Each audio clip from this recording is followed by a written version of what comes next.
Parang like Tito Brad, parang hirap yatang i-honor, di ba? But of course, we've been encounter with him personally sa akin, way back nung dito pa. But before I go to honor Tito Brad, I just want to greet you all. Merry Christmas, Tita Jerry, happy birthday. Sabi lang ni Tita Jerry kanina sa akin, huwag kang susunod. So, Tita, nauna na si Tito Brad kasi sabi niya, baka meron dito gustong sumama sa aming club. Ito yung Stage 4 Cancer Club. Baka may gustong sumama, welcome pa, kasi nag-iisa na ako ngayon yata. So, by the way, brothers and sisters, like Tito Brad, we had a personal encounter with him. Kasi alam naman dito ng karamihan, ano yung ating buhay na pinanggalingan. Yeah. I've been in underground movement, but because of his guidance, he is a second father for me. Hanggang ngayon, awa ng Diyos, andito pa rin ako, andito pa rin yung aming pamilya, na nagsiserve dito sa community. So, yung tuloy-tuloy na encounter ko with Tito Brad during that time, nung ako naging administrator ng Alpati Renewal Center, I think 1997, hanggang sa noong mag-split. Kaya, lagi niyo nakikita pag bumaba siya doon sa Renewal Center, pag nakita niya malaki ang aking tiyan, iibong niya, o malaki na yan. Kasi wala siyang tiyan. So yun. Ibig sabihin mga kapatid, nung ako nagkasakit, noong 2009, na-bypass ako, siya rin yung bumabay uli sa akin. Nagpunta ako dito sa Alpati, nagsabi ako sa kanya, humingi ako ng prayer, and then sabi niya, no worries.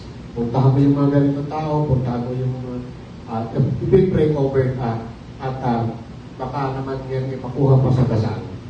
But then, yun nga, because of his guidance sa amin, tuloy-tuloy lang. Nabaypas ako, and then after, I think 6 weeks lang, nagsiserve na ulit ako sa community. Ang sabi niya, pwede ka na ba? Sabi ko, Tito, pwede na. Hindi lang pwede mag-drive ng matagal ng malayo. So, yun. And then, after noon, 2014, 2024, ay na-diagnose naman ako ng stage 4 cancer. By the way, before that pala, I asked his permission sa kanya. Tito, kasi nga yung mga bata, medyo kailangan kong lumabas kasi full-time, kasi may offer na malaki. Ang sabi niya sa akin, kailangan mo ba yan? Kasi sabi niya, hindi kita pipigilan, but sabi niya, ikaw pa rin naman ang ultimate na mag-decide kung ano yung nararapat para sa iyo. So, after namin mag-usap, yun ang mga kapatid, Tito Brad, few words but full of wisdom. Hindi ka talaga mawawala sa kanyang mga sasabihin, sa guidance na binibigay niya.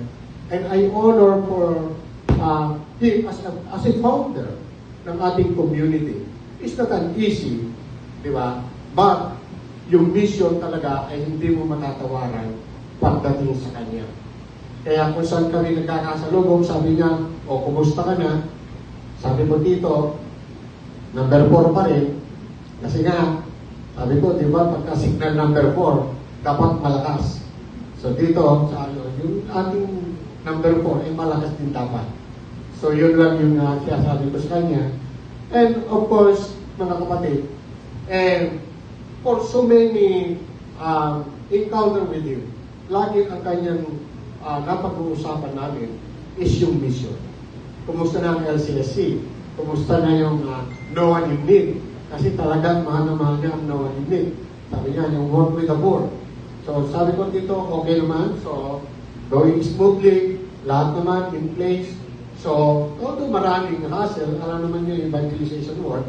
Kaya sabi ko, kasi kung minsan within the community, parang hindi maunawa ng iba, but for Visayas and Mindanao before nang umiikot kami, na-realize naman, unti-unti, the work of the mission. Ang sabi lang niya, go, huwag kayong hihinto, go ahead. Yun lang ang marching order niya. Tuloy-tuloy lang ang laban, tuloy-tuloy lang yung evangelization work. Up to the last, so na kami mag-encounter, ang sabi niya sa akin, tuloy lang ang trabaho, laban lang. Kasi nga, parehas kami stage 4. But Tito Frank, iniwan mo ako, hindi ko alam kung kailan ako susunod. But we are ready naman at any given time. Yun naman yung sinasabi ko sa aking pamilya. But I enjoyed the mission pa rin. Kahit na nagsasabi nga nila sa Mindanao, parang walang sakit. Hindi ko iniisip yung sakit. Ang iniisip ko yung mission. Na yung direksyon, yung marching order ni Tito Frank, go, at tuloy lang ang laban. So brothers and sisters, for the LCSC and MFC, thank you very much, Tito Frank, for guiding us. You transfer the torch to Javi. I know the community is in good hands. Thank you very much, Tito Frank. Maraming po salamat.